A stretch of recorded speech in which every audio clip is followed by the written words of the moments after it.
pusę maratono, tai jeigu šiandien ir rytoj viskas suksis apie Tauragę. Kol visi miegat, kažkas nemiega.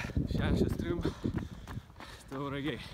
Tai va, tai šiandien bėgam su Dovydu. Kuo Tauragė yra faina? Jeigu tiesą pasakius, tai žinok, Tauragė žiauriai. Žinai, kokį patį didžiausią pliusą matau. Pavyzdžiui, aš dabar gyvenu nuo darbo 20 sekundžių. Kai lyginu paskui kaip Vilniui buvo ir kaip čia, tai aš per dieną suaukau minimum 2 valandas. O tu žinai, ką aš per 2 valandas galiu Ironmanui pasiruošti metų bėgį. Tai kaip Tauragės bėgimo takai? Tas tai labai geras. Tai pakviesim į Tauragės triatloną. Paskutinį gegužės savaitgalį. Tikimės, kad čia bus jūros krantiniai prie bangos. Kad plauksim jūros upe, važiuosim. Dar tiksliai nežinau, kur važiuosim, bet paskutinį gegužės savaitgalį. Visi į Tauragę. Tiek naujienų iš Tauragės. Pirma, į triatloną. Antra, sekantis savaitgalis po triatlono, tai 510 metų. Tauragė. Čiau. Iki. Bevalgydamas bananą pagalvojau, kad turbūt nepamenu, kada paskutinį kartą bėgau su tokiu smalsiu žmogum. Net kalbėjau, ne tai kad bėgau. Smagu. Bet dar smagiau, kai tokie žmonės padeda tvarkyti tavo gimtą miestą.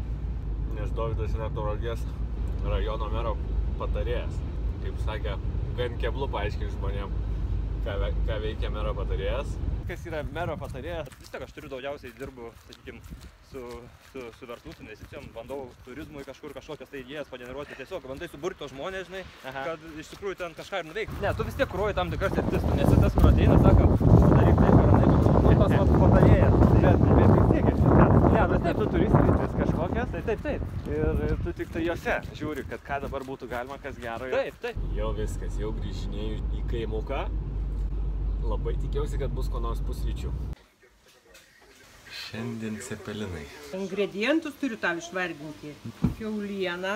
Ką tu čia? Tikri? Atsiprašau, sumaišiau receptus, čia yra žemaičių blynai. Žemaičių, nes seniau gyvenom Žemaičių gatvėje. Turbūt visi dėl to tai pavadinti. Mūsų garbei. Su daug riebaleko. Neina su jo šokinėti. Teti, nu, taip daryti negražu.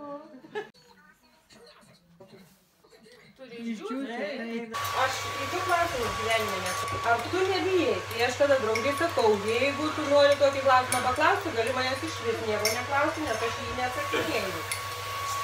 O po to, kodėl tu gyveni kaime, man smagu. O ką mūkis? Tai kaime, kitaip gyventi labai būtų beprasmiška, jeigu tu nieko neturėtum. Turi užsiėmimą, kuris tau patinka. Tai 29 gyviai. Nu, Pūka ir Doris, tai 31. Gerai, o kodėl dirbi mokesčių inspekcijoje?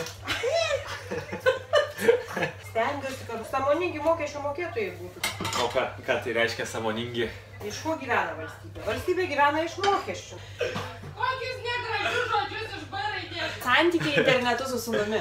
Kadangi sūnus ne čia pat, tai reikia stengtis išlaikyti bet kokius santykius. Kad ir internetinių. Tai kaip tu jį kitaip pabarsi, slapsta išsižiojęs, šnek, gerklę skauda. Aš tau parašiau alternatyvę nuomonę apie kaip atsikelti anksti ryte. Gaidys yra žadintuvas, ane? Visam pasauliu siejamas su žadintuvu. Tai palauk. Atsikėlimas yra siejamas su višta. Nu, žiūrėk, su vištom gultis, su vištom keltis. Tai višta ir gaidys yra labai svarbus simboliai. Reikia pagal gamtą, supranti? Reikia auginti vištas ir gaidžius. Todėl, kad tai yra labai geri gyvūnai. Višta yra visaėdis. Gali naikinti visus maisto likučius atiduodamas.